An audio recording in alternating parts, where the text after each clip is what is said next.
성도 여러분 안녕하십니까? 5월 24일 수요일 새벽 시간입니다. 말씀에 함께 하신 여러분을 진심으로 환영하며 오늘 말씀 시간에 우리 성령 하나님의 인도하심이 저와 여러분에게 함께 하시기를 간절히 바랍니다. 먼저 기도하겠습니다. 하나님 아버지, 이 수요일 새벽 시간에 성령 하나님의 함께 하심을 간구합니다. 함께 하셔서 말씀을 깨닫게 하여 주시고 말씀하시는 교훈을 우리가 듣게 하여 주시옵소서. 예수님의 이름으로 간절히 기도합니다. 아멘. 오늘의 교과 주제는 헌신으로 부르심입니다. 우리 먼저 요한계시록 18장 우리 4절의 말씀을 보겠습니다. 또 내가 들으니 하늘로서 다른 음성이 나서 가로되 내 백성아 거기서 나와 그의 죄에 참여하지 말고 그의 받을 재앙을 받지 말라. 여러분, 마지막 세 천사 기별의 핵심 중 하나는 선택인 것 같습니다. 그리고 무엇을 선택하느냐에 의해서 운명의 결과는 확연한 차이를 얻게 되는 것입니다. 영원한 생명을 얻거나 아니면 영원한 멸망을 받게 되는 것입니다. 여러분, 요한계시록 18장 4절에 바벨론에 하나님의 백성이 있다고 말씀하십니다. 그리고 거기서 나오라고 호소하고 있습니다. 여러분, 이 호소를 하는 이유는 무엇입니까? 바로 선택하라는 것입니다. 바벨론에 남든지 하나님의 편으로 그 바벨론에서 나오든지. 저는 오늘 교과의 제목을 보고 많은 시간을 들여서 묵상을 해보았습니다. 헌신으로 부른다? 바벨론에 있는 하나님의 백성들에게 하나님이 헌신으로 부른다는 것입니다. 이것이 무슨 뜻일까 생각해 보았습니다. 여러분은 무슨 뜻인 것 같습니까? 그리고 먼저 떠오르는 것이 성경에서 헌신이라고 말하는 것이 무엇일까? 이 헌신의 개념이 무엇일까 생각해 보았습니다. 여러분, 헌신이 무엇인 것 같습니까? 그 답을 알기 위해서 출애굽기 32장의 이야기를 먼저 해야 될 듯합니다. 모세가 십계명을 받기 위해서 산에 올라갑니다. 근데 산에 올라가서 더디 내려오는 것입니다. 이것을 바라보고 이스라엘 백성이 아론에게 애굽 땅에서 그들을 인도하여 낸 신을 만들어 달라고 하는 것입니다. 그리고 아론은 금송아지 우상을 그들을 위해서 만들게 됩니다. 산에서 내려오는 모세는 기가 막힙니다. 그리고는 십계명의 이 두 돌비를 던져서 깨트려 버립니다. 왜요? 하나님과 이스라엘 백성 간의 언약이 깨졌다는 것을 보여주고 있는 것입니다. 지금 산 아래의 현장은 하나님을 버리고 그들의 하나님, 사람이 만들어낸 신을 경배하는 배교가 일어나고 있기 때문입니다. 그들은 여호와 하나님을 버리고 알지도 듣지도 못한 우상을 그들의 신으로 경배하는 것입니다. 그때 모세가 이런 말을 하는 것입니다. 출애굽기 32장 26절입니다. 모세가 진문에 서서 가로되 누구든지 여호와의 편에 있는 자는 내게로 나아오라. 여러분, 이것은 바로 선택을 요구하고 있습니다. 누구든지 여호와 편에 있는 자는 나아오라. 어느 편에 설 것인가? 여호와냐? 저 송아지 우상이냐? 이것입니다. 그런데 누가 나아옵니까? 출애굽기 32장 26절 뒷부분을 보면 레위 자손이 다 모여 그에게 나온다고 말하고 있습니다. 모세가 그들에게 이르되 이스라엘의 하나님 여호와께서 이같이 말씀하시기를 너희는 각각 허리에 칼을 차고 진 임문에서 전문까지 왕래하며 각 사람이 그 형제를, 각 사람이 그 친구를, 각 사람이 그 이웃을 도륙하라 하였느니라. 28절 레위 자손이 모세의 말대로 행하며 이날의 백성 중에 3,000명 가량이 죽인 바 된지라. 여러분, 비참한 현장을 우리가 읽었습니다. 방금까지 함께 웃던 이웃을, 좀 전까지 놀러 갔던 친구를 칼로 도륙하는 것입니다. 그리고 나의 사랑하는 형제를 죽여야 되는 것입니다. 그 숫자가 무려 3,000명이 되었습니다. 얼마나 잔인한 이야기입니까? 그런데 저는 그 다음 성경절을 보고 더욱 놀라게 되는 것입니다. 출애굽기 32장 29절. 모세가 이르되 각 사람이 그 아들과 그 형제를 쳤으니 그 다음 놀라운 단어가 나옵니다. 오늘날 여호와께 뭐 했다는 것입니까? 헌신하게 되었느니라. 그가 오늘날 너희에게 복을 내리시리라. 레위 사람들이 형제를, 친구를, 이웃을 도륙한 것을 무엇이라고 말하고 있습니까? 헌신이라고 말하고 있는 것입니다. 저는 놀랐습니다. 아니, 이게 헌신입니까? 그러면서 헌신의 뜻을 알게 되는 것입니다. 헌신이란 도무지 인간적으로는 할 수 없는 것, 그것을 하나님을 위해서 하는 것입니다. 인간의 생각으로는 이해되지 않지만 하나님 편에 서는 것을 헌신이라고 하는 것입니다. 그것은 하나님의 말씀에 전적인 순종이며 하나님께 나오는 선택을 의미하는 것입니다.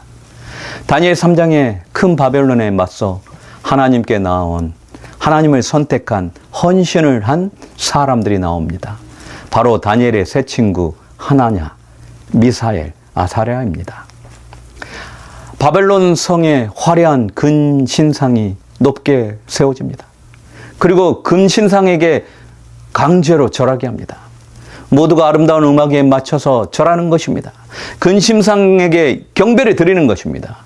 그런데 바벨론에서, 그 상황에서 당당히 하나님을 선택한 사람들이 있는 것입니다. 여러분, 바벨론이라는 큰 성이 지금은 도무지 멸망할 것 같지 않은 그 상황인 것입니다. 그때 그들은 헌신한 것입니다. 여러분, 마지막 시대 바벨론도 마찬가지입니다. 도무지 멸망할 것 같지 않습니다. 성과 악의 대쟁투에서도 악이 도무지 지지 않을 것 같습니다. 그 기세가 대단하고 맹렬합니다. 그런데 바벨론에서 나오라는 기별이 주어진 것입니다. 무너진다고 말하는 것입니다. 인간적으로는 도무지 이해되지 않지만 하나님의 말씀을 따르고 하나님께 나오라는 것입니다. 그것이 헌신인 것입니다. 우리 마태복음 16장 18절을 보겠습니다. 또 내가 내게 이르노니 너는 베드로다. 내가 이 반석 위에 내 교회를 세우리니 음부의 권세가 이기지 못하리라. 베드로에게 예수님이 이런 말씀하셨습니다. 내가 교회를 세울 텐데 사단 마귀의 권세가 이기지 못하는 권세가 있다는 것입니다. 그런데 세상 역사를 보면서 세상의 권세가 교회에게 진 적이 있습니까? 예수님도 십자가에 달리셨고 베드로도 마찬가지고 사도 요한도 마찬가지고 모두 세상의 권세에 진 듯 보입니다. 또 7교회로 대표되는 각 시대의 교회들을 보십시오. 핍박과 칼에서 벗어나지 못했습니다. 세상의 유혹의 거센 물결을 이겨내지 못하고 타협하였습니다. 지금 시대도 마찬가지입니다. 세상의 힘은 교회를 이겨내고 있는 것입니다. 그런데 성경은 분명하게 하나님의 교회가 승리한다고 약속하고 있는 것입니다. 진리와 오류의 사이에 이 우주적인 대쟁투에서 하나님의 백성이 패배하는 것처럼 보일지라도 하나님께서는 당신의 교회가 결국에는 승리할 것이고 결국에는 이기게 될 것이라고 약속하셨습니다. 그리고 우리가 그 진리의 편에 굳게 서기를 원하신다는 것입니다. 그걸 헌신이라고 하는 것입니다. 헌신은 어떤 형편에서 내가 보기에는 아닌 것 같은데도 하나님 편에 서는 것입니다. 계시록 18장 4절 또 내가 들으니 하늘로서 다른 음성이 나서 가로되 내 백성아 거기서 나와 그의 죄에 참여하지 말고 그의 받을 재앙을 받지 말라. 여러분, 이 말씀에서 헌신하는 하나님의 말씀이 보이십니까? 큰 성 바벨론, 도무지 무너지지 않을 것 같은 바벨론, 참 매력적인 바벨론에서 하나님 편을 선택하라는 것입니다. 바벨론에 남든지 하나님 편으로 나오든지. 저희는 처음에 살펴본 출애굽기 32장에서 아론이 만든 금송아지 우상은 거짓 신이고 가짜 신인 걸 알고 있습니다. 그것은 잠시 기쁨을 주고 만족을 주겠지만 거짓 신입니다.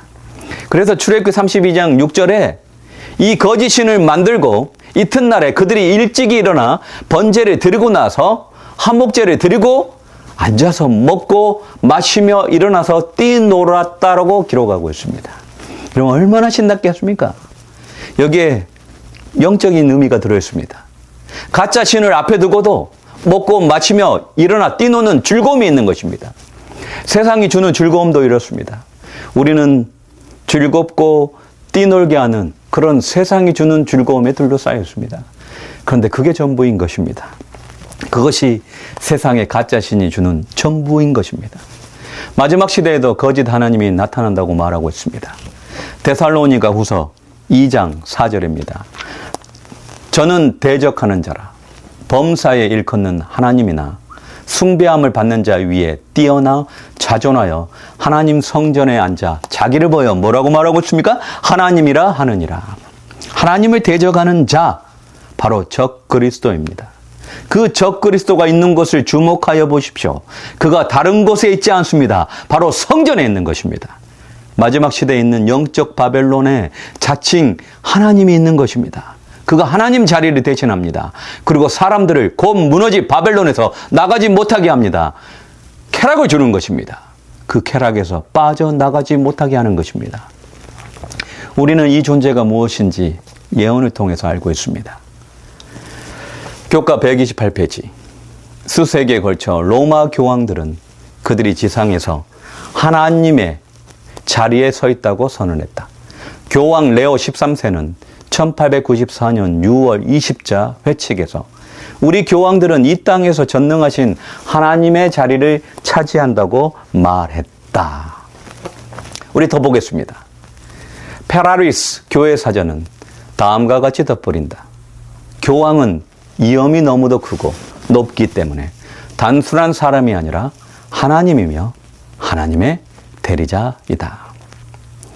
여러분, 지금은 과연 이런 일이 일어날 것인가 생각하겠지만 미국의 이 거짓 하나님이 이 세상에 나타날 것입니다.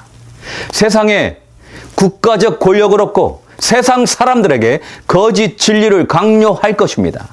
자신을 따르면 즐거움이 있고 먹고 살만 하겠지만 자신을 따르지 않으면 매매를 금할 것이라는 것입니다. 자신의 거짓 진리를 따르지 않으면 누구든지 죽이려고 하는 것입니다. 거짓이 승리하는 세상처럼 보이는 시기가 올 거라는 것입니다. 세상은 이상하게 이 짐승을 따르게 될 것입니다. 그의 세상이 영원한 듯 보이는 시대가 올 것임을 성경은 분명하게 말하고 있는 것입니다. 그러나 동시에 성경은 그럼에도 불구하고 하나님의 진리에 굳게 선 하나님의 작은 무리, 하나님의 남은 무리가 있을 것임을 말하고 있습니다. 요한계시록 14장 3절입니다. 저희가 보좌와 내 생물과 장로들 앞에서 새 노래를 부르니 땅에서 구속함을 얻은 14만 4천인 밖에는 능히 이 노래를 배울 자가 없더라. 4절 보십시오. 이 사람들은 여자로 더불어 더럽히지 아니하고 정절이 있는 자라. 어린 양이 어디로 인도하든지 구속을 받아 처음 익은 어디로 인도하든지 따라가며 사람 가운데서 구속을 받아 처음 익은 열매로 하나님과 어린 양에게 속한 자들이니 그 입에 거짓말이 없고 흠이 없는 자들이라라. 누가 구속받은 14만 4천이 될 것인가? 4절이 답인 것입니다. 여자로 더불어 더럽히지 아니하고 정절이 있고 어린 양이 어디로 인도하든지 따라가기로 헌신하는 사람들이 이 무리에 들어갈 것입니다. 하나님은 그 사람들이 저와 여러분이 되기를 원하시는 것입니다. 여러분, 어린 양 되시는 예수님을 잘 따라가고 있는 것 같습니까? 전적으로 순종하고 계십니까? 신명기 6장 5절에 너는 마음을 다하고 성품을 다하고 힘을 다하여 내 하나님 여호와를 사랑하라, 이렇게 말하고 있습니다. 여러분, 이렇게 하나님을 섬기고 계십니까? 저는 정말 이 신명기 6장 5절의 말씀을 이해하고 싶었습니다. 어떻게 내가 이렇게 살 수 있는지 정말 궁금했습니다. 진짜 마음과 성품과 힘을 다하여 하나님을 사랑하고 있는가? 어떻게 하는 것이 그렇게 되는 것인가? 그러면서 한 성경절에서 그 답을 찾았습니다. 오늘 이 방송을 보시는 분들도 내가 진짜 하나님을 사랑하고 있는지, 마음과 힘을 다하여 다 사랑하고 있는지 점검해 보시기를 바라면서 말씀을 드리려고 합니다. 우리 같은 신명기에 그 답이 있었습니다. 신명기 28장 47절입니다. 여기 중요합니다. 자세히 보겠습니다. 내가 모든 것이 풍족하여도 그 다음 뭐라고 말하고 있습니까? 기쁨과 즐거운 마음으로 내 하나님 여호와를 섬기지 아니함을 인하여. 여기에 마음과 성품과 힘을 다하여 하나님을 내가 사랑하는지 그렇지 않은지 쉽게 알 수 있는 방법이 적혀 있습니다. 그 단어가 기쁨과 즐거운 마음입니다. 왜 이스라엘 백성이 우상 숭배에 빠지게 되었습니까? 하나님을 섬기는 것이 기쁘지 않고 즐겁지 않기 때문입니다. 그들의 예배에 기쁨과 즐거움이 없는 것입니다. 그러면 우리에게도 동일하게 적용되는 것입니다. 여러분, 요즘 안식일 교회 가는 것이 기쁘고 즐겁습니까? 아니면 힘들고 괴롭습니까? 교회 가는 것이 죽겠습니까? 그래서 멈추셨습니까? 성도들과 교제하면서 사람들이 보이고 여러 문제들만 보이십니까? 하나님께 11조와 헌금을 드리는 것이 즐겁고 기쁜 일입니까? 아니면 아깝거나 고민되십니까? 말씀과 기도의 시간이 즐겁고 기쁘십니까? 아니면 지겹고 힘드십니까? 여러분의 찬양은 어떻습니까? 찬양하는 것이 즐겁고 기쁘십니까? 저희는 계속해서 세 천사의 기별의 핵심을 배워왔습니다. 첫째 천사의 기별을 거절하면 두 번째 천사의 기별의 핵심 바벨론에 거하게 되는 것입니다. 하나님은 우리를 헌신하기를 원하십니다.